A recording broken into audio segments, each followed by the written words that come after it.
ಕರ್ನಾಟಕ ಚುಟುಕು ಸಾಹಿತ್ಯ ಪರಿಷತ್ತು ಕೇಂದ್ರ ಸಮಿತಿ ಹುಬ್ಬಳ್ಳಿ ಜಿಲ್ಲಾ ಘಟಕ ಬೀದರ್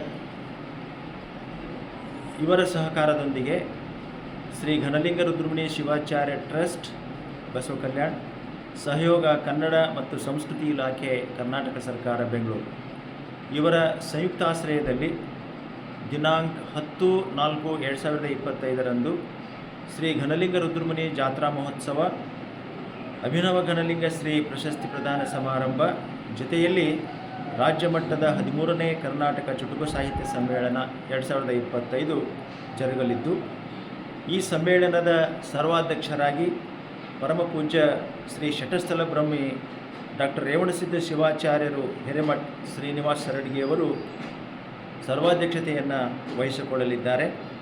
ದಿವ್ಯ ಸಾನ್ನಿಧ್ಯವನ್ನು ಪರಮಪೂಜ್ಯ ಗವಿಮಠದ ಶ್ರೀ ಶಟಸ್ಥಲ ಬ್ರಹ್ಮಿ ಡಾಕ್ಟರ್ ಅಭಿನವ ಘನಲಿಂಗ ರುದ್ರಮುನಿ ಶಿವಾಚಾರ್ಯರು ವಹಿಸಿಕೊಳ್ಳಲಿದ್ದಾರೆ.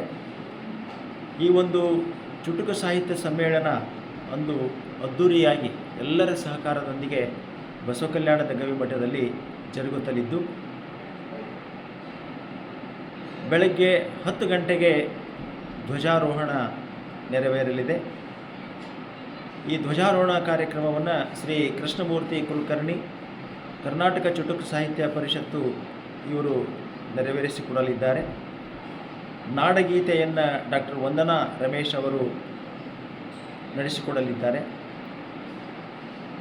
ಶ್ರೀಮತಿ ಜ್ಯೋತಿ ಆಚಾರಿ ಕರ್ನಾಟಕ ಚುಟುಕು ಸಾಹಿತ್ಯ ಪರಿಷತ್ತು ಮಹಿಳಾ ಘಟಕ ಹುಬ್ಬಳ್ಳಿ ಇವರು ನಾಡಗೀತೆಯನ್ನು ನಡೆಸಿಕೊಡಲಿದ್ದಾರೆ.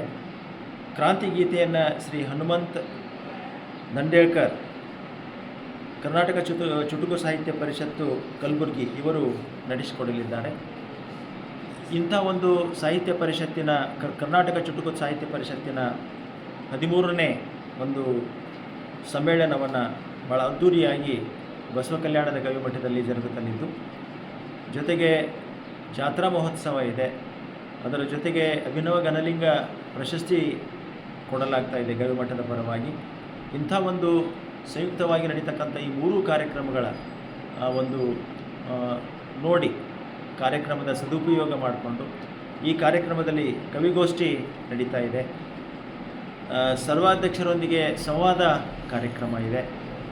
ಬಸವ ಕಲ್ಯಾಣದ ಸ್ಥಳೀಯವಾಗಿರ್ತಕ್ಕಂಥ ಏನು ಸಮಸ್ಯೆಗಳಿದಾವೆ, ಏನು ಸವಾಲುಗಳಿದಾವೆ, ಆ ಎಲ್ಲ ಸಮಸ್ಯೆ ಸವಾಲುಗಳ ಮೇಲೆ ಬೆಳಕು ಚೆಲ್ಲುವಂಥ ಒಂದು ಪ್ರಯತ್ನವನ್ನು ಈ ಸಮ್ಮೇಳನದಲ್ಲಿ ಮಾಡಲಾಗ್ತಾ ಇದೆ. ಹೀಗಾಗಿ ಈ ಕಾರ್ಯಕ್ರಮದಲ್ಲಿ ಸಾಹಿತ್ಯ ಸಮ್ಮೇಳನದ ಕಾರ್ಯಕ್ರಮದಲ್ಲಿ ಜಾತ್ರಾ ಮಹೋತ್ಸವದಲ್ಲಿ ನಗರದ ಬಸವ ಕಲ್ಯಾಣದ ಸುತ್ತಮುತ್ತಲಿನ ಎಲ್ಲ ಭಕ್ತಾದಿಗಳು ಸಾಹಿತ್ಯ ಆಸಕ್ತಿ ಇರ್ತಕ್ಕಂಥವರು ಈ ಕಾರ್ಯಕ್ರಮದಲ್ಲಿ ಭಾಗವಹಿಸಿ ಒಂದು ಗುರುಗಳ ಆಶೀರ್ವಾದ ಪಡಿಬೇಕು.